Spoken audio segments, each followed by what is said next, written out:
All right, thanks for coming.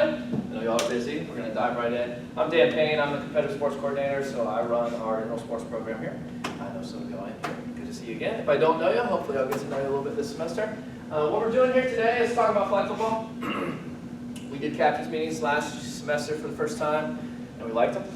And so we're continuing on. And the main reason for them is just to try to educate y'all on what rules we use, what some of our expectations are, and answer any questions, kind of get a face with the team, that kind of thing, so we can build a little bit of a relationship there. We do have another guy, Tyler Lowe. He's a graduate assistant for competitive sports. He's going to be the one you primarily communicate with.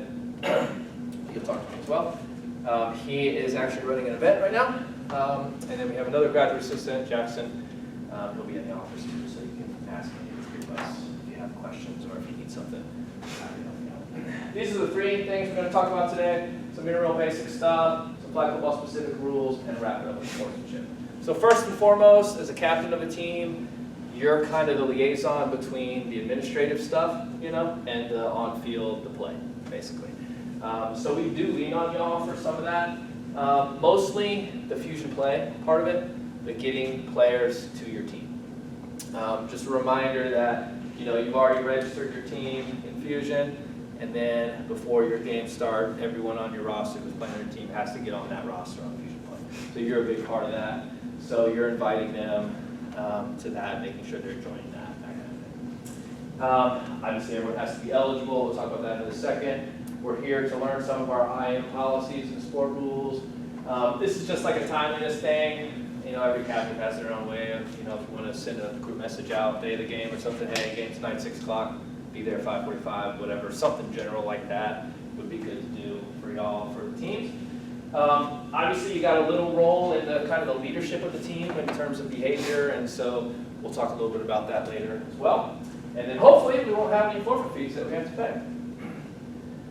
This presentation, you can ask questions anytime. I'll give you time at the end, but really you can just shout them out or raise your hand if you have questions.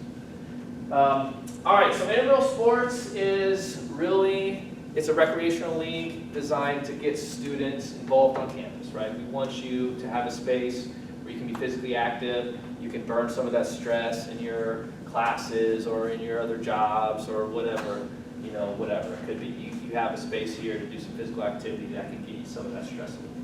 That's why we're here. That's why campus recreation is here. We get to do it through sports, which is really cool.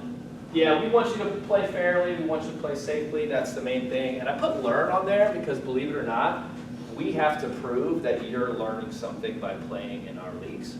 That's what it is to be at a university. So y'all don't really have a role in that. A little bit, you'll have a role in that, but not on the data collection side, which I have. Obviously, we want everyone to have fun. It is a recreational league. Sports is competitive, we get it, but it should be secondary. It should be about having fun. Okay, let's talk about some eligibility really quickly. So if someone's taking a class at MTSU, they're eligible to play on your team.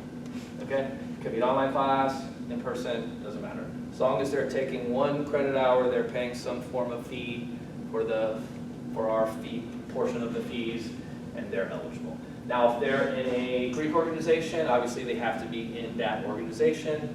They have to be on your roster in order to represent your organization within this as well. MTSU faculty and staff can play as well. Not many of them do, but I will. Maybe not play football, but you'll see me out there from time to time.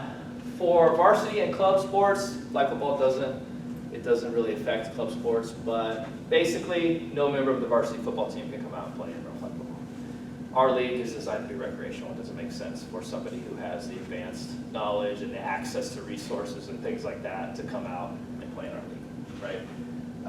So varsity players, if you have a varsity player on your team or a former varsity player on your team, they have to sit out a certain amount of time before they're allowed to play. You can always ask us about that.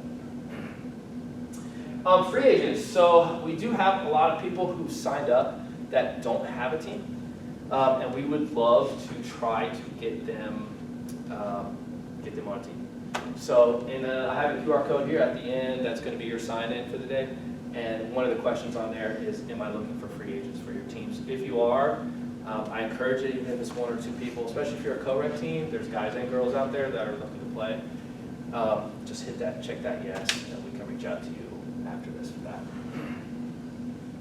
No guests. Guests are not allowed. Obviously, they have to be students. And it is. Questions so far?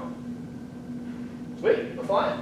Leagues, this is just to remind you that everyone can play on 1 single-gender team and 1 co-rec team. So if you're a fraternity, you can play on your fraternity team, and you can play on the co-rec team. You can't play on 2 frat teams, you can't play on a men's team and a frat team, you can't play on 2 co-rec teams, you can't play on 2 women's teams, you can play on 1 single-gender, 1 co-rec team.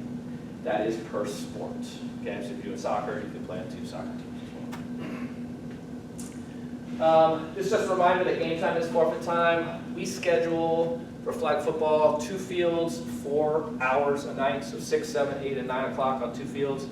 So that's 8 games a night, so we do try to want to stay on schedule as much as possible. It sucks if you're in that 9 o'clock game and you're coming in to play 9 o'clock and all the games are backed up and it doesn't start until 10 o'clock, now you're out there an hour later.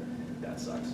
So try to remind your guys and your teammates, your girls, to get there a little bit early to check in and figure out like where they're going and that kind of thing, kind of get together. That time it says on play, 6 p.m. or whatever, that's the time we want the game to start. We want it to start at 6 p.m. Talked about this already, everyone does have to be on the roster if you should play. This is just a thing that really helps like massively. If you could try to get that roster done ahead of time, all right? So first week, it's always super crazy out there because people are being added last minute and there's a lot of problems with that. With technology, we don't have a good signal out there at the fields. We don't have Wi-Fi. There's just not good connection out there for anything. So it's kind of a struggle to get added to the team on the site, like before your games. I would encourage you to please do that ahead of time. For the Greeks, we got our system down, so we're uploading passes to your teams now. So if you give us your roster, if you've chosen that semesterly pass option, if you give us your roster, we can go ahead and give them passes now, and they can sign up for free. They don't have to do that. For non-Greeks, or if you're or if you're a Greek and you're paying the per person option, if you're doing that option, then don't forget that each person has to purchase a pass before they can be added to your team. So the passes are $10. Is that clear as mud for everybody?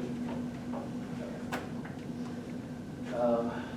Yep, to check in, everyone has to check in individually, get to the site a few minutes early, find a blue polo supervisor or someone holding a clipboard or an iPad or something like that. Take your MTSU physical ID or the Get Mobile app. That's the app right there. And check in each individually with that. Tell them your team, they'll check you off and be good to go. All right, let's talk about defaults and forfeits. So I got 2 slides here for defaults and forfeits. This is basically just saying, if you can't come, just let us know. Just let us know ahead of time.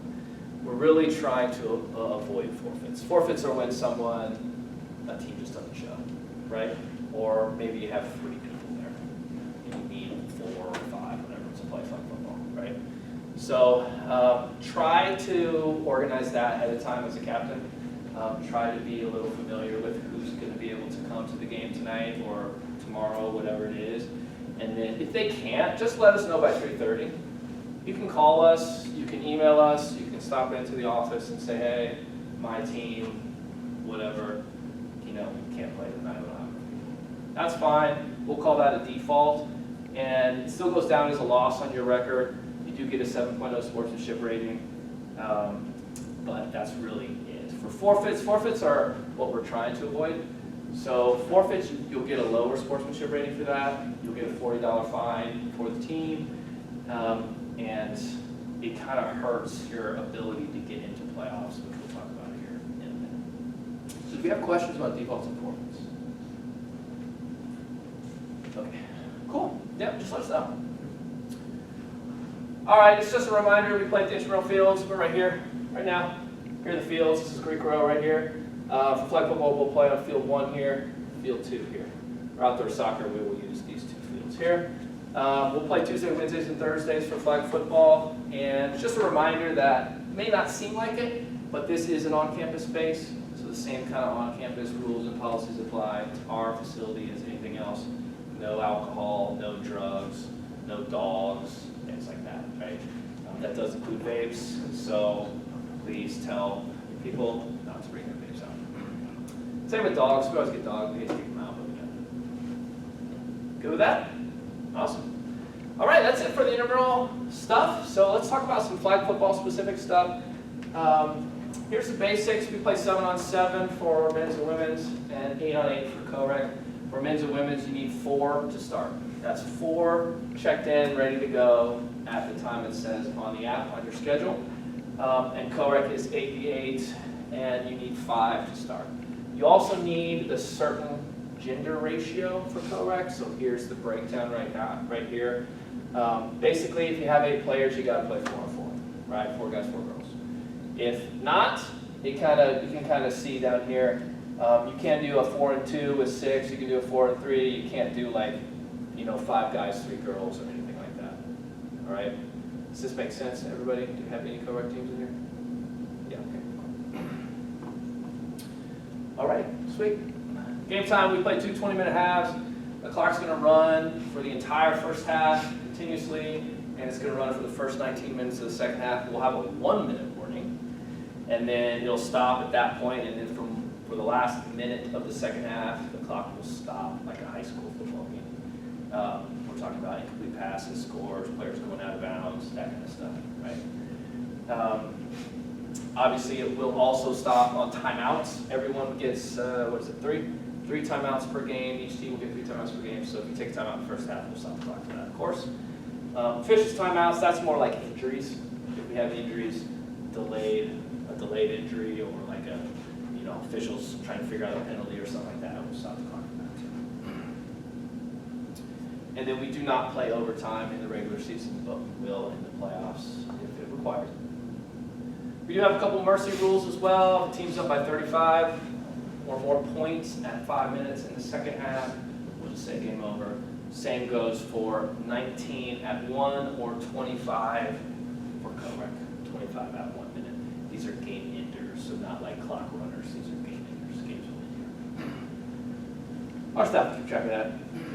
All right, let's talk about equipment. Equipment's huge in flag football. Very important because there's 2 very important ones. First one's jewelry. This is a pretty much universal intramural policy here. We're trying to keep everyone safe. We're trying to keep other people safe. We're trying to keep you safe. We're trying to protect your stuff, your equipment. So you can't wear it. You can't wear it. We're pretty strict about it. It's necklaces, earrings, wristbands, pins in your hair, all that stuff's got to be, right? Again, it's a safety issue, and so you just tell your teams now, you cannot wear jewelry. You have to take it off before the game starts. You are allowed to wear medical stuff, so if you have like a medical bracelet, like a medical alert bracelet on your wrist, you'll have to wear that. You still have to tape it down. If you do have something medical related like that, just make sure you're telling our staff, our supervisor, hey, I've got a medical alert or a necklace or something, right? I've got a medical alert thing here, just so they're aware in case something does happen. Do you have any questions about the jewelry thing? And the big one, pain in the arse one in football is pockets. You cannot wear anything with pockets. So that's shorts, pants, hoodies, whatever. You can't have them. Again, it's a safety issue. We're talking about people reaching for a flag, right? Breaking their finger in a pocket right here. That happens a lot, believe it or not. So we're trying to avoid that. Please, I know it sucks if nobody has it, but please inform your teams of this so they can go out and find something if they don't have it. We always get questions about it. You're not allowed to tape the pockets. You can't turn them inside out. You cannot zip the pockets. You can't cover them with your shirt. And no, you cannot wear underwear over your shorts to cover the pockets. Do you have any questions about the pocket thing? Now's the time to ask. Okay. All right, a couple other equipments. We provide flag belts. It'll be clipped. There'll be clasps right here with belts here, here, and here. And the whole belt will come off when you pull it. No metal cleats or anything sharp. Can't wear that as well. You're not required to wear shirts of the same color, but if you want to, that's totally fine. We have different colored flag belts that will distinguish the teams with colors of the flags. That's how we do that. All right, talk about scoring. So touchdowns are worth 6 points, just like most all football leagues. And then after a try, or after a touchdown, each team will get a try, extra point. We call it a try. So here, this is the outline of the field, right? You've got a couple like marks here. This first one right here, that's the 1 point try from the 3 yard line. The second one, second dash, that's a 2 point try from the 10 yard line. And our 3 point try is from the 20 yard line. And after the score, the official will just go like, hey, do you want to go for 1, 2, 3? And you just tell them, and you get one play from that spot for that amount of points. Good with that? All right, and then co-rec is, there are 6 point touchdowns and there are 9 point touchdowns. So for co-rec, if women are involved in the score, it's 9 points. We're trying to get the women involved in the game, right? That's the whole point of this. We want them to play, and we want the guys to include them in the game. So that's what we're trying to do here. So here's some examples of how you can score 9 for co-rec. If a woman catches a pass in the end zone, she's standing in there, catches it, that's a 9 point. If she's part of a legal forward pass, like if she throws, QB throws a legal forward pass, and that play results in a touchdown, that's a 9 pointer. And then if she's got possession and she just runs across the goal line, touchdown, that's a 9 point. Everything else is 6, so all guy touchdowns are 6. Do you have questions about this? Sweet. Awesome. Love it. A couple other gameplay things. We don't kick off. We start at the X. It's this X right here. This is the 14 yard line. So we'll start each possession after that. We'll start the game after that. We'll start, or at that spot, we'll start each half. Or the second half, we'll start there as well. And then you just have 4 downs to get to the next line. So these big lines here, these are our lines to gain. We don't have chains, right? The 10 yard thingy, we don't do that. We just put lines on the field. So when you first get the ball at the start of the game, you'll have 1st and 6 to the 20. So if you get to here, it'll now be 1st to the 40. Then once you get by the 40, you get to the 20, and you go to the goal line. Does that make sense? Okay. Okay. Flag football is supposed to be a non-contact sport. There's going to be a little bit of contact. That's fine. But we're trying.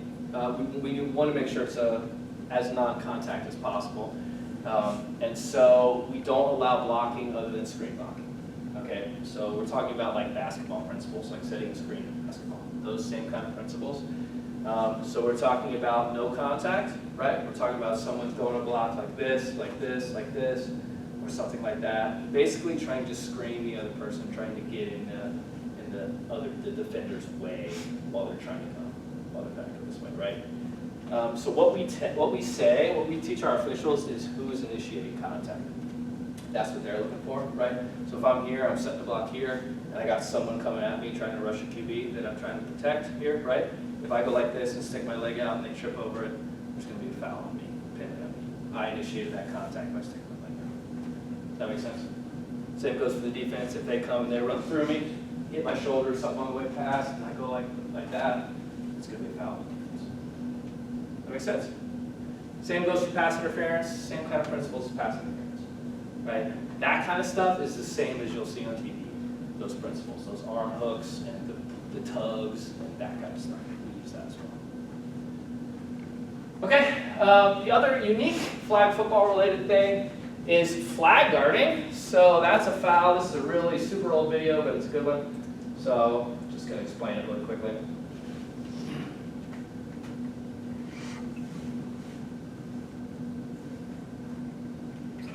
Guard the flag belt. Flag guarding is an act of using the hands, arms, or the ball to prevent deflagging. Flag guarding includes, but is not limited to, placing or swinging the hand or arm over the flag belt, placing the ball over the flag belt, lowering the shoulders to position the arm over the flag belt. That's it. So those are all no's for flag guarding. Do you have any questions about that? Intent is not a part of this rule. So whether you tried to do it or not, whether I meant to do it or not, doesn't matter. If you did that, your flag guarding is a foul. Okay? Questions about flag guarding? Okay. Give you a lot of fouls about that.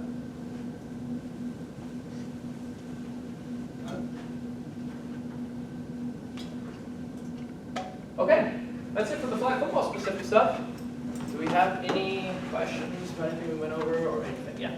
I have a question going back to the default stuff. Sure. Yeah. In the past, we have agreed to default with the team that we're playing in order to result in just like not a loss for either of us. Is that still a possibility this year?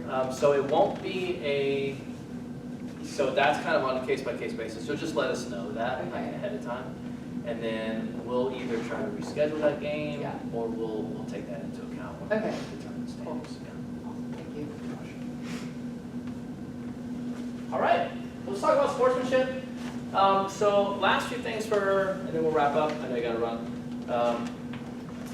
So sportsmanship. So like I said before, we're here for recreation, right? We're here for fun. And so we've seen a kind of a disappointing trend in the past few years here in terms of player behavior in our leagues.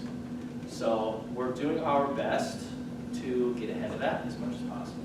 And we're asking for your help. Okay. So our program is here because we're trying to teach students some things. These are some of the things, right? Accountability, you're here in a captain's meeting, you're holding yourself accountable for this team, you're committed to do that. That's something positive that you're supposed to be learning while you're here, right? Communication, sportsmanship is that as well. So we use a sportsmanship scale for each game. Our staff will rate your team from a 0 to 10 scale to get points, basically. And then each, so everyone like starts at a 10.0 sportsmanship, and then you can go down, back up, you can go down, back up, basically what your team does, how they act during the game for that time. And it can be before the game, it can be after the game as well. But our team kind of gives you that rating. And then a couple specifics on sportsmanship is you have to have a 7.0 rating average to get into playoffs. So everyone hopefully will get 4 games. It's a 4-week regular season, so hopefully you'll get 1 a week. And so you'll have, a certain amount of points that you have to average as a 7.0 during that time. This is, again, just a reminder that forfeits are a 3.0 sportsmanship score, so they make it tough for you to qualify for that if you do forfeit one of those scores. Does that make sense? Okay, a couple things about sportsmanship. Again, it's competitive, right? And so we know things are going to happen. We know young people are going to make mistakes. You're going to say something. Your players are going to say something you shouldn't say, right? They're going to do something dumb from time to time, right? We get it. That kind of stuff happens. What we're asking for you is try to help manage those things. If you see somebody that is just fuming at something, right? Go something about it. Or go over there and talk to them. Like, hey, just chill. Just like, it's not that big, right? Just take it. Whatever your approach is, it's fine. And yeah, so set a good example as well. Like again, you're kind of this like representative of your team, right? And so you're here at the captain's meeting, you're learning this stuff. So we want you to have set that good example as well. Last year I found myself looking for a simple message to deliver for all the meetings I had about sportsmanship. And so I kind of came up with this. So this is, if you want to share this with your team, by all means do it. It's just be respectful, right? Be respectful at all times, whether it's during play or not. Be respectful of everybody else. Don't fight, harass, taunt, or threaten. We want you guys to have fun. We want you to enjoy the camaraderie, and we want you to have fun with the competition and that kind of thing. Just avoid these 4 things. Sound good? A couple specifics for sportsmanship. It is football, so we use flags, penalty flags. So we use unsportsmanlike conduct flags for our staff. If the officials have something happens in the game, they'll throw a flag there. It's a 10-yard foul. For us, we use 5 and 10-yard penalties. We don't use 15-yard penalties. It could also be for illegal equipment. You get a foul for that. And then 2 unsportsmanlike flags does equal an ejection. And any ejection, you're suspended from the world sports. Our staff is pretty young this semester. Really young this semester. We got a lot of freshmen. So they're going to be learning. They're going to be learning throughout the whole year. It's kind of a laboratory for them too, right? it's a laboratory for them to learn as well. They're learning conflict management skills, and they're learning teamwork, and they're learning all these things too. So your week 1 game is probably going to look a lot different than your week 4 game in terms of the officiating, right? The staff.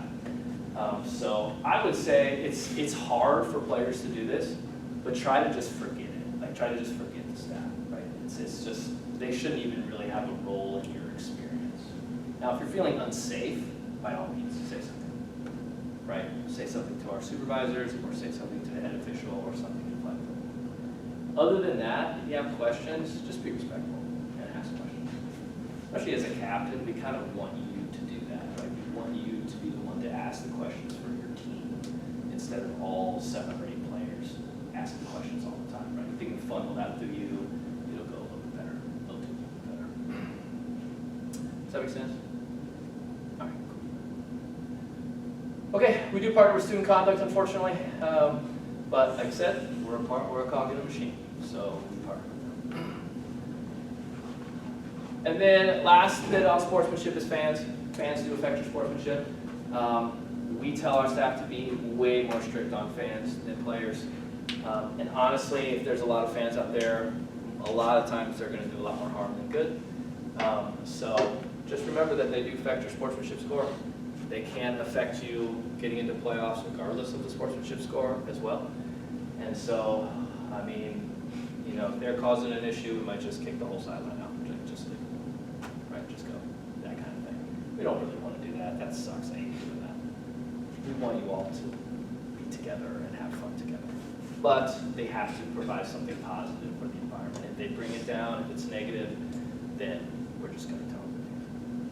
And I don't want it to affect you. I really don't. Same with your benches. Just pick up your trash afterwards. And I think that's it for sportsmanship. Do I have any sportsmanship questions or anything? Okay, great. Last few things then. Just a reminder on the form, there'll be a free agent section. We do have scrimmages on Thursday. I sent out an email today about them. If you're interested in doing a scrimmage on Thursday night, just email us back and let us know. I think we've got 2 teams right now signed up. We could use 2 more teams for that. Men's, women's, co-rec, doesn't matter. Fine. I mentioned it is a 4-week regular season starting next week, next Tuesday, and then we play for, it is actually 5 weeks because there's some breaks in there. So playoffs start October 29th. When the regular season ends, we'll do playoff schedules. We'll send it out on the app, all that stuff. Here's a couple details here. Follow us on Instagram. This is Tyler's email. He's checking this most. That's his phone number right there. If you need to contact him, you can do that. You can come to the office as well. Here's that code. Scan that thing and.